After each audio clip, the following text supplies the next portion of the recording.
artificial laughter and the clinking of expensive glasses as I pushed open the grand glass doors of the Ivy room. My boots, worn thin from long shifts and double overtime, tapped against the marble floors like they didn't belong. And maybe I didn't. Not in a place filled with glittering name tags, patent leather smiles, and people who shook hands for sport. But I was here for my brother. Or at least I thought I was. I caught sight of him instantly. Derek. My older brother. Dressed in a navy designer suit he once said cost more than my monthly rent. His arm was around some executive's shoulder, flashing that polished smile of his. I raised my hand with a small wave, half hoping he wouldn't notice me. But he did. He stared at me for a second. His eyes traveled from my faded jeans to the work polo I'd pressed 3 times just to make it look halfway decent. Then he smirked. "Oh, look," he said loud enough for the group to hear. "The janitor's here." A few heads turned. Some awkward laughs followed. My heart thudded. I stood frozen for a second, blinking through it like it hadn't just slapped me. He stepped toward me, lowering his voice just enough to make it feel personal. "Seriously, Sam? This is a corporate celebration. You clean toilets for a living. You really had to show up and embarrass me?" I opened my mouth to reply, but I couldn't find my voice. Then came the final cut. "Just stay out of the photos, yeah?" he added, then turned his back. I stood there in that glitzy room filled with people in tailored clothes and champagne dreams, suddenly aware of every flaw in my outfit, every callus on my hands, and every drop of sweat that had ever clung to my brow. I'd come straight from work, because he'd asked me to come. I'd told my supervisor I had a family event, and she'd smiled and told me to go. "You deserve a good night." But this wasn't that night. Still, I didn't leave. Something deep inside told me not to. Instead, I walked to the back of the room, past people who barely noticed, and grabbed a glass of water. I stood by the window and looked out at the skyline. Somewhere beneath those city lights were the buildings I scrubbed clean, the stairwells I mopped, the office trash bins I emptied every night. I hadn't told anyone what I'd done a week ago. Not even Derek. But the secret itched under my skin like a hidden tattoo. Minutes passed. The CEO was due any second. Derek kept checking his watch, whispering to his colleagues, probably anticipating a promotion announcement. I knew how hard he had worked. I knew how obsessed he had become with climbing the corporate ladder at any cost. I also knew something he didn't. And just then, the ballroom doors opened again. The room fell into a respectful hush. Mr. Fletcher, the CEO, walked in. A tall man in his 60s with a calm presence that seemed to command attention without demanding it. He didn't head straight for the stage. No. He scanned the crowd, and his eyes landed on me. A slight, knowing smile tugged at his lips. He walked straight toward where I stood, my cheap flats scuffing the marble, my hands trembling slightly around the glass. "Ladies and gentlemen," Mr. Fletcher said, projecting his voice. "Before we begin tonight's celebration, I want to introduce someone important." Derek's expression shifted. A smug smile. He adjusted his blazer. But Mr. Fletcher kept walking, until he reached me. "Please give a warm welcome," he said, "to our company's new majority owner, Miss Samantha Grayson." Gasps broke out like fireworks. Derek spun around so fast he nearly knocked over a champagne flute. His face drained of color. His jaw slackened. I smiled, just a little. He stumbled forward. What are you talking about?" he stammered. Mr. Fletcher turned to him calmly. "The board approved it unanimously. The buyout was discreet, but finalized last week. Your sister is now the largest shareholder of Grayson and Klein Tech." I stood tall, not to gloat, not to embarrass, just to breathe. To finally stand in a room where I didn't have to shrink. Derek's knees buckled. He literally dropped. Someone helped him up. The rest of the room stared, some in awe, others in pure confusion. But I wasn't there for applause. I wasn't there for revenge. I was there to show that dignity doesn't need wealth to exist. And sometimes the people we write off are the ones writing the next chapter. The moment Derek dropped to his knees, the room seemed to hold its breath. Time slowed, not for drama, but because no one knew what to say next. It was one of those scenes people would whisper about later. at the water cooler, in private group chats, maybe even on anonymous forums. Did you see what happened at Derek Grayson's promotion party? I didn't move. I didn't rush in to help him. Not because I was angry, but because I knew he needed that moment. The shock. The silence. The truth landing like thunder in a sky he thought he owned. Mr. Fletcher clapped a hand gently on Derek's shoulder. You might want to stand up, son. The cameras are still rolling. Derek got up slowly, his face pale, his hands twitching like his entire nervous system had gone offline. This is a joke, right? He whispered to no one in particular. It's not, I said calmly. My voice didn't tremble this time. He looked at me like I'd stolen something that was meant to be his. And in his world I had. But he didn't know the half of it yet. I walked toward the center of the room, every eye fixed on me. The new owner, the janitor, the contradiction no one could quite reconcile. I know this is unexpected, I said into the mic the CEO offered me. I didn't come here tonight to make anyone feel small. I came because my brother invited me. Some murmurs.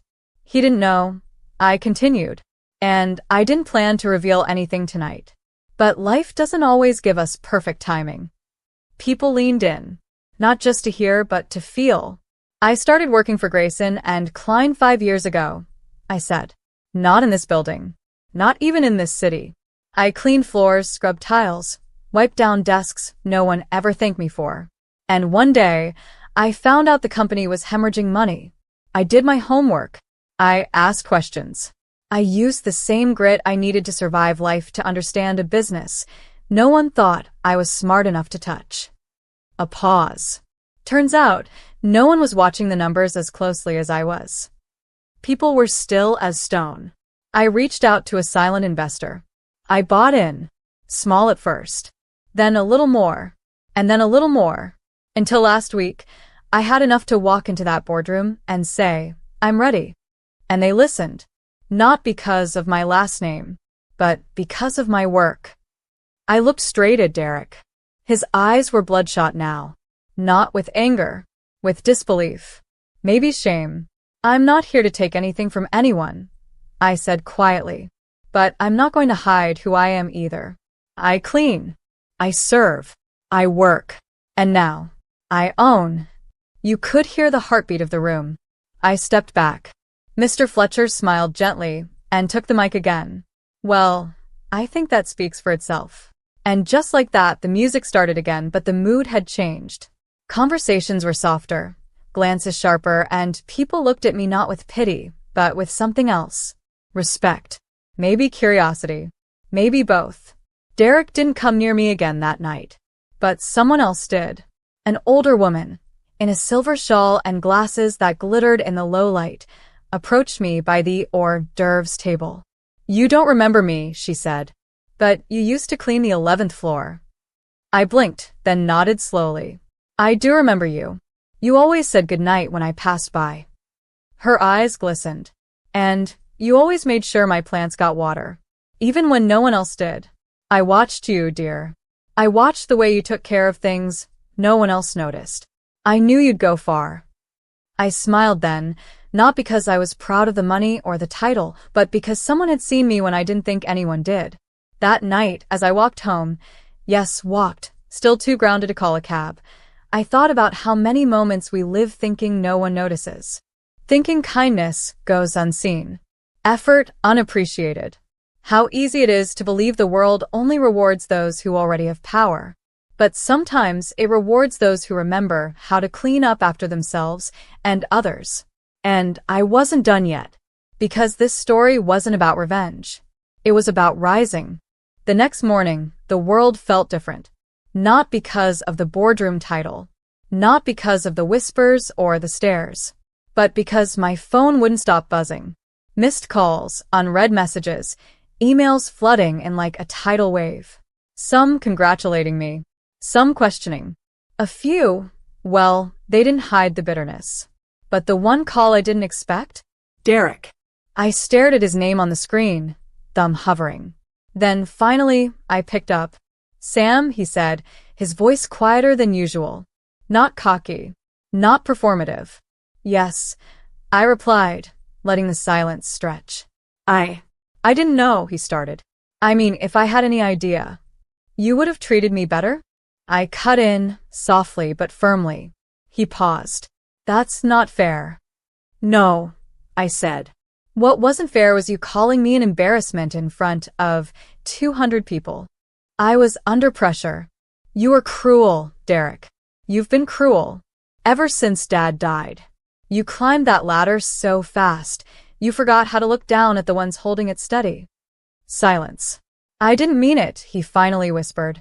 I know, I said. That's what makes it worse. He sighed. Can we talk? Face to face. Part of me didn't want to, but another part, the part that remembered sneaking out snacks for him when he'd study late in college, the part that patched his shirt with duct tape during high school science fair, said yes. Come to the cafe on 6. In 30 minutes. It was raining when I got there. I sat by the window, watching droplets snake down the glass. Derek walked in 5 minutes late, soaked despite the umbrella. He looked different. The suit was gone. Just jeans and a hoodie. The kind of clothes he never wore unless he was in real trouble. He sat down slowly, not meeting my eyes. I panicked last night, he said. I thought it was a prank. Or some elaborate humiliation. It wasn't, I said simply. I know now. I mean, the CEO gave a speech, Sam. I sipped my coffee. And I guess I'm just trying to understand. When did this all happen? When you were busy pretending I didn't exist, I said, not with venom but with calm. His head dropped. I'm not here to make you feel guilty, I continued. I just want you to understand that I didn't do this to prove something. I did it because I could. And because someone had to. You own the company I work for now, he muttered. Do you know how surreal that is? I shrugged. I used to clean bathrooms you walked past without saying hi. That was surreal too. He exhaled, long and heavy. Are you going to fire me? I looked at him. No, I said. But I'm going to reassign you. His eyes flicked up. What does that mean? It means you're going to shadow someone from the ground floor. Learn what it's like for the people you forget to thank. You're demoting me? No. I'm giving you a second chance. The one you never gave me. He blinked. Once. Twice. You're serious? Very. The waitress came by to refill our drinks, and I thanked her. Derek didn't. But as she walked away, he looked down ashamed. That was a start. Later that afternoon, I walked through the company's downtown office. Not with security or PR. Just alone. I stepped into the janitor's closet. My old sanctuary. Still smelled like bleach and rubber gloves. I closed my eyes, remembering the nights I cried here. Not because I hated the job, but because I hated how invisible it made me feel. I didn't want to be invisible anymore. I walked to the 12th floor and knocked on the HR director's door. She looked up, startled. Samantha, sorry, Ms. Grayson, she said quickly. No need for that. I'm still Sam. She smiled nervously. I need to make some changes, I said.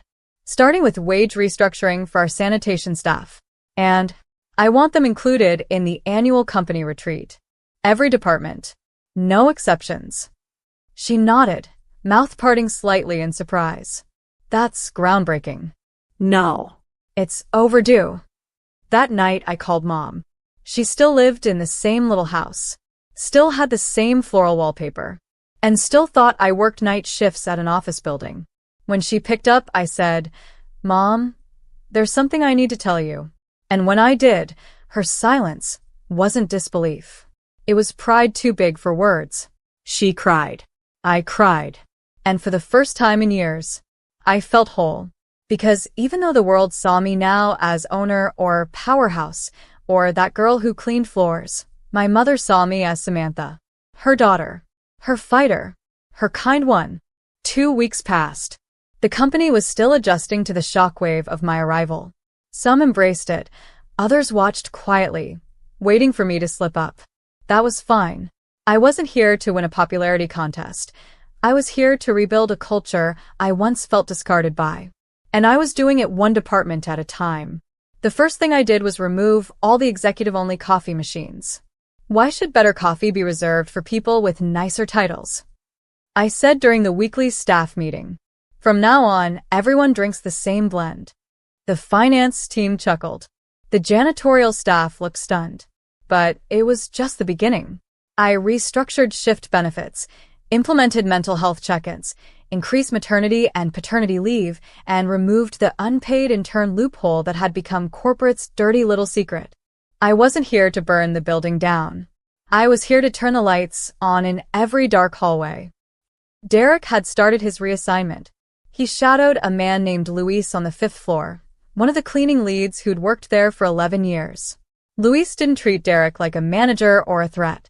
He treated him like any new trainee, a little rough, a little honest, but fair. You ever cleaned a toilet with dried chewing gum stuck under the rim? Luis asked, holding up gloves. Derek gagged. That's what I thought, Luis smirked. 3 days in, Derek called me. I'm sorry, he said. I didn't know how hard this work was. You didn't care, I replied. Now you do. Meanwhile, something unexpected happened. People began opening up to me. A woman in IT sent me a handwritten note saying, I've been here 9 years. No one ever knew my daughter had leukemia. No one asked. But I saw how you talked to the mailroom guy. You made him feel human. Thank you. A man in logistics walked up to me in the elevator, eyes darting around. I saw you eating lunch in the break room last week, he said. I didn't think owners did that. They don't, I replied. But I'm not just an owner. What are you then? Someone who remembers what it's like to be forgotten. He smiled, nodded once, and got off at the 6th floor. One morning, I arrived early, before the cleaning crews had finished, before the executives even stirred in their high-rise lofts. I found Derek sitting in the lobby, rubbing his hands together, waiting for Luis. He looked exhausted, but not in a bad way. I haven't had this much dirt under my nails since Little League, he said with a half-smile. I sat beside him, sipping black coffee. You know, he continued, you didn't have to do this. You could have fired me, made an example of me. Why would I do that? Because I humiliated you. You could have gotten revenge. I shook my head. That's not why I bought the company. Then why? I looked over at the giant company logo on the wall, polished steel letters that once meant power only for the few. Because no one should feel ashamed of how they earn an honest living. He nodded, looking down at his shoes. And because I wanted to forgive you, I added, but I needed you to feel what I felt first. Not to hurt you, but to heal me. Derek's eyes watered. He didn't speak. He just reached into his backpack and pulled something out. A wrapped sandwich, with a sticky note on it. You used to pack these for me when we were kids, he said. Thought maybe I'd return the favor. I took it. He didn't say sorry again. He didn't have to. Sometimes, redemption doesn't come from words. It comes from sandwiches in silence at 6 a.m. Later that week, HR told me morale had gone up. Turnover had dropped. And a record number of employees had signed up for Community Volunteering Day. Luis? He'd been nominated for Employee of the Month. By Derek. When I asked Luis how that felt, he shrugged. He's learning. I'll give him that. And me? I was still scrubbing. Not floors anymore, but systems. Attitudes. Walls people built between job titles. And maybe most importantly, I was scrubbing off the shame I'd carried all those years. Because shame clings like grease, quiet, sticky, and hard to wash off. But every day, it faded more. And in its place, pride. Not the loud, chest-thumping kind, but the quiet kind that lets you walk into any room, no matter how grand, and know you belong. It was the company's annual leadership summit. This time, instead of hosting it at a 5-star hotel with overpriced buffets and stiff collars, I moved it to the community center downtown. The one I used to mop floors in at night while studying investor reports on my phone. Some executives grumbled at first. No valet parking. No imported champagne. But most of them, especially the new hires, the interns, the ground-level employees who were invited for the first time, came with smiles wide enough to light up the place. Derek was one of the first to arrive. He wore a plain button-up and jeans. No Rolex, no pretense. He even helped set up the folding chairs. I didn't say anything.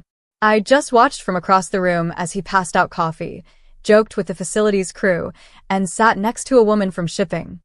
He didn't act like the man I once knew, the one who couldn't even say the word janitor without wrinkling his nose. This version of Derek was quieter, humble, and real. That day I gave a speech, but it wasn't rehearsed. No teleprompter. Just me, standing in front of a crowd that had once felt unreachable. I want to talk about labels, I began. The ones we wear, the ones people give us, and the ones we sometimes believe are true. Eyes locked on me. No one scrolled their phones. I used to believe I was just the cleaning girl. I believed it every time someone avoided my gaze, or left their trash behind like it was my job to be invisible. I believed it until I didn't. I paused. I didn't change who I was. I just stopped apologizing for it. There was a soft murmur of agreement. And the truth is, there is nothing small about service. There is nothing embarrassing about work that supports others. And there is no one, no matter their job, who should ever feel beneath respect. A standing ovation followed, but not from Derek. He just stayed seated, eyes red, jaw tight, clapping slowly. Because I wasn't talking to the room anymore, I was talking to us. To our past. To everything that broke, and everything we were still healing. That night, after the summit ended and the hall cleared out, I walked out into the parking lot and found Derek leaning on the hood of his car. He looked up at the sky, then at me. You know, he said, I used to think success meant looking expensive. I leaned beside him. What do you think now? I think it means being someone your younger self would be proud of. A gust of wind passed between us. You know what I think, I said. What? That maybe success is when you stop needing revenge. When what you build matters more than what you were denied. He smiled. That's why you're the boss. No, I said. That's why I stopped being angry. A month later, I made my last big move. I announced the creation of a full-ride scholarship, funded entirely by a percentage of my own shares, for children of janitorial, maintenance, cafeteria, and admin staff. I named it the Grayson Grant, after my father, because despite the shame we felt growing up, he was the one who taught me that dignity doesn't need defending. It just needs remembering. Years passed. The company changed. Slowly, but deeply. Derek eventually moved on, by his own choice. Not in disgrace, but with grace. He started a nonprofit that helped people re-enter the workforce. I even donated to it anonymously every year. Luis got promoted. Twice. And me? I never bought a penthouse. I stayed in the same walk-up apartment. Same creaky floors. Same corner cafe. Because every time I thought about upgrading, I remembered the janitor's closet. That tiny space where I learned the value of work, of watching, of dreaming without needing anyone's permission. And on some days, when I walked into the office early, I'd still greet the cleaning crew by name. Because I never